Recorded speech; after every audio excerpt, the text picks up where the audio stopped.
En el presente video abordaremos el tema presentación gráfica de la variable cuantitativa. En este video vamos a describir, calcular los elementos que vamos a necesitar para presentar las distintas gráficas que podemos utilizar en la variable cuantitativa. Precisamente debemos recordar lo siguiente, que cuando elaboramos una tabla, una gráfica para la variable cuantitativa, lo hicimos en un arreglo simple o ordenado y también utilizamos los datos agrupados en intervalos de clase. ¿Podremos trazar gráficas a partir de ambos cuadros? No. Para graficar los valores de la variable cuantitativa se trazan solo a partir de datos agrupados en intervalos de clase. ¿Pero por qué no podemos trazar gráficas precisamente en base a los datos de un arreglo simple ordenado? Pues porque en el arreglo simple ordenado podemos ver todos y cada uno de los valores que toma la variable. Podemos ver el dato menor, podemos ver el valor mayor, podemos ver también a simple vista cuál es el dato que más se repite. En términos generales, podemos ver cuál es precisamente la tendencia de este conjunto de datos de la variable cuantitativa. Bueno, ¿qué va a pasar cuando los datos están agrupados en intervalos de clase? Que los valores pierden, por decirlo, su valor en sí. ¿Y a qué me refiero con esto? Veamos el siguiente caso.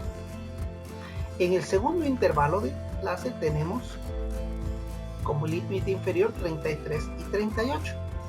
Entre estos dos valores hay 10 frecuencias, hay 10 observaciones, pero no nos dice si las 10 pertenecen al valor 35 o si 5 de ellas pertenecen a 33 y 5 de ellas a 38. No logramos ver el valor exacto de la variable. Por eso es de que debemos graficar para tener por idea de lo que queremos representar a la hora de graficar. ¿Qué gráficas debemos utilizar para la variable cuantitativa? En el curso vamos a utilizar el histograma, el polígono de frecuencias y la ojiva de Galton. Para trazar ese histograma, ese polígono de frecuencias o esa ojiva de Galton, vamos a necesitar el primer cuadrante de un plano cartesiano. El histograma utilizará en este primer cuadrante del plano cartesiano, en el eje de las X, los límites reales o límites aparentes. En el eje de las Y, las frecuencias absolutas o frecuencias. Por su parte, el polígono de frecuencias, para graficarlo, van a estar en el eje de las abscisas, las marcas de clase, y en el eje de las ordenadas, las frecuencias absolutas. Por su parte, la ojiva va a necesitar en el eje de X límites reales superiores y en el eje de las Y frecuencias acumuladas. Vamos a necesitar entonces calcular límites reales para poder graficar un histograma. Vamos a necesitar marcas de clase para las frecuencias, para el polígono de frecuencias. En la ojiva necesitamos límites reales superiores y frecuencias acumuladas, elementos que vamos a calcular a continuación. Vamos a precisamente a llevar a cabo un cuadro de trabajo. Ese cuadro de trabajo lo vamos a elaborar a partir del ejercicio que vimos con anterioridad en la presentación tabular de la variable cuantitativa. Ahí está el ejercicio, peso en libras de un grupo de niños de 5 años que asistieron la última quincena del mes de enero a la Universidad de San Juan de Dios, Guatemala, enero de 2020. Y vamos a elaborar una tabla de trabajo. Los datos ya los tenemos agrupados en intervalos de clase. ¿Qué es lo que podemos observar primero? Que este valor no es el mismo que este. Que este valor no es el mismo que este. Y así sucesivamente. Que existe una separación entre cada uno de los intervalos. Y si vamos a graficar, necesitamos darle continuidad. Necesitamos que no haya separación entre un valor. Por lo tanto, vamos a necesitar calcular límites reales, tanto inferiores como superiores, para cada uno de los intervalos de clase. Veamos cómo calcular límites reales. Los límites reales los calcularemos cuando se tienen límites que presentan separación entre un intervalo de clase y otro, y podemos seguir el siguiente procedimiento. Al valor del límite inferior de la segunda clase se le resta el valor del límite superior de la primera clase. Este primer resultado lo vamos a dividir dentro de 2. ¿Qué haremos con el segundo resultado?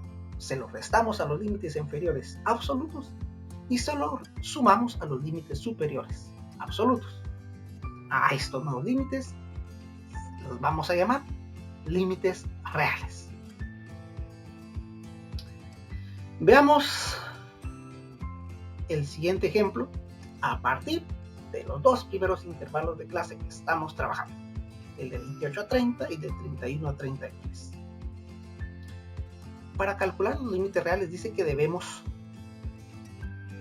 restarle al segundo intervalo de clase, al límite inferior del segundo intervalo de clase, el límite superior del primer intervalo de clase.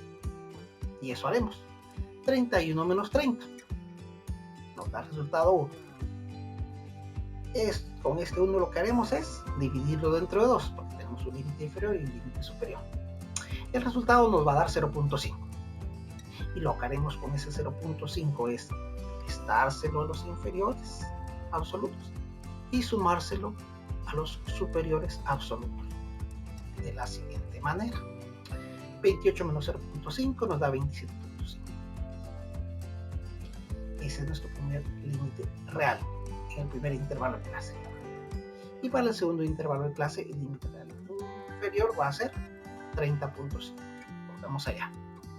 Vamos a los límites superiores absolutos. Bueno, a los límites superiores reales. Para calcularlo dijimos que al límite superior, primer intervalo y del segundo intervalo, le vamos a sumar ese punto 5. 30 más punto 5, 30.5. Lo colocamos como límite superior del primer intervalo. Y a 33 le vamos a sumar ese punto 5 y tenemos 33.5 como límite superior real del segundo intervalo de clase. Y así sucesivamente hasta llegar al último de los intervalos. Si nos damos cuenta, nos deben de quedar de la siguiente manera. Y observemos ahora. Ahora este valor es igual a este es igual a este. Y hay continuidad en la variable. Recordemos, los límites reales los vamos a calcular siempre a partir de límites absolutos. Necesitamos estos límites para graficar. ¿Qué más necesitamos? Pues necesitamos las marcas de clase. ¿Qué podemos decir de las marcas de clase? Primero que nada, que podemos seguir el siguiente procedimiento. Es decir, son los puntos medios en cada uno de los intervalos de clase. Se pueden simbolizar como XY o MC. Se calculan sumando para cada intervalo de clase al límite inferior, el límite superior absoluto, y el resultado se divide dentro de 2. Además de límites absolutos, podemos utilizar ya sea límites reales o límites aparentes. Nuevamente, calculemos las marcas de clase para los dos primeros intervalos. Lo haremos de la siguiente manera. Dice que al límite inferior absoluto le sumamos el límite superior absoluto y lo dividimos entre 2. Y ahí encontraremos la marca de clase. Ahí está, 29. O dice también que podemos tomar los límites reales inferiores y los límites reales superiores, sumarlo en cada uno de los intervalos de clase y vamos a obtener la misma marca de clase, que es 29. Ahí está. Veamos el segundo intervalo. Tenemos límites absolutos inferiores y superiores. 31 más 33 dividido 2 nos da 32. Y lo mismo hacemos con los límites reales, tanto inferior como superior. Y el resultado es el mismo. Ahí lo tenemos. Y seguimos el mismo procedimiento hasta llegar al último intervalo de clase. Los resultados deben ser los siguientes: 29, 32, 35, 38, 41, 40 y 4 para el penúltimo intervalo de clase y 47 para el último intervalo de clase. Bien, ya llevamos 2 elementos. Necesitamos uno más: las frecuencias acumuladas. ¿Qué podemos decir de las frecuencias acumuladas? Muy bien. Para calcular frecuencias acumuladas podemos seguir el procedimiento siguiente. En el primer intervalo de clase, el valor de la primera frecuencia acumulada es el mismo que el valor de la primera frecuencia absoluta ubicada en este primer intervalo de clase. A la frecuencia absoluta del segundo intervalo se le suma la frecuencia acumulada del primer intervalo. El resultado que vamos a obtener será la frecuencia acumulada del segundo intervalo de clase. Y así sucesivamente hasta llegar al último intervalo de clase. Calculemos frecuencias acumuladas para los 2 primeros intervalos de clase. Ahí están los 2 primeros intervalos de clase con sus respectivas frecuencias absolutas. Para calcular frecuencias acumuladas, dice ahí, recordemos lo que acabamos de ver. En el caso del primer intervalo de clase, la frecuencia absoluta de ese primer intervalo es la misma frecuencia acumulada. Es así, porque no hay ningún valor que le anteceda. Para el segundo intervalo de clase, lo que vamos a hacer es lo siguiente: a este 5, esa frecuencia acumulada del primer intervalo de clase, le vamos a sumar la frecuencia absoluta del segundo intervalo, de tal manera que tenemos que a 5 sumarle 10 y el resultado que vamos a obtener es 15. Este valor será el de la frecuencia acumulada del segundo intervalo de clase. Y así sucesivamente hasta llegar al último de los intervalos.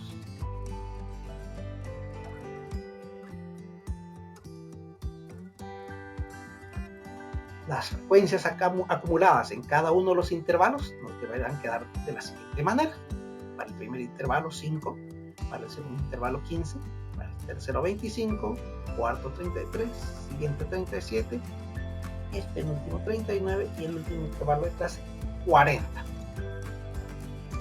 Muy bien, ya tenemos frecuencias, ya tenemos límite real inferior y superior, ya tenemos marca de clase, ya tenemos frecuencias acumuladas, ya tenemos los elementos calculados para ir a graficar los valores de la variable cuantitativa. Empezaremos entonces trazando el histograma. Ahí tenemos el histograma. Necesitamos un número de gráfica, digamos, necesitamos un título y por supuesto que vamos a necesitar una fuente. Ahí está. Muy bien, si nos damos cuenta, en el eje de las X vamos a tener límites reales. Y en el eje de las Y o de las ordenadas vamos a tener frecuencias absolutas. De tal manera que de 27.5 libras a 30.5 libras vamos a tener 5 frecuencias u observaciones. De 30.5 a 33.5 vamos a tener 10 frecuencias u observaciones. Y así sucesivamente. ¿Qué más podemos darnos cuenta de estas barras? Su altitud depende de las frecuencias. El ancho para todas es el mismo. Y que además deben ir pegadas una tras otra. Para identificar que es una variable cuantitativa. Este valor 27.5 no lo podemos pegar a 0. Porque estos valores precisamente empiezan en 27.5. Y ahí tenemos nuestro histograma. Vámonos ahora a lo que es el polígono de frecuencias. Nuevamente, su número de gráfica, su título, el cuerpo del cuadro y la fuente. Ahí están los elementos. Observemos ahora que en el eje de las abscisas o de X vamos a tener las marcas de clase que calculamos con anterioridad y vamos a tener las frecuencias absolutas. De tal manera que vamos a decir, por ejemplo, en el caso de 35, como la marca de clase es un promedio, hay 10 niños en promedio, 35 libros y así sucesivamente. ¿Qué más vemos en la gráfica? Que empieza con línea discontinua y para encontrar el valor exacto hay que calcular una marca de clase anterior a esta. Al finalizar también la gráfica vemos que es discontinua y que hay que calcular otra marca de clase para saber exactamente el punto donde termina la línea. Y ahí tenemos nuestro polígono de frecuencias.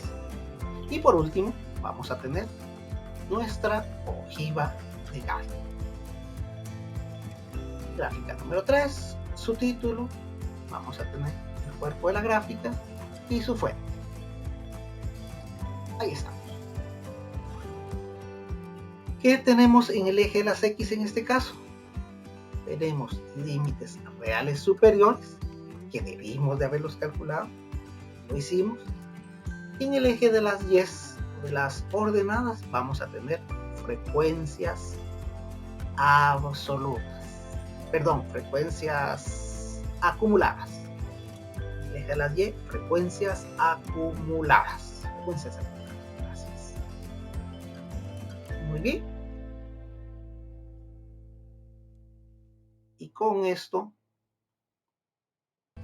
damos por terminado el presente video. Gracias por su atención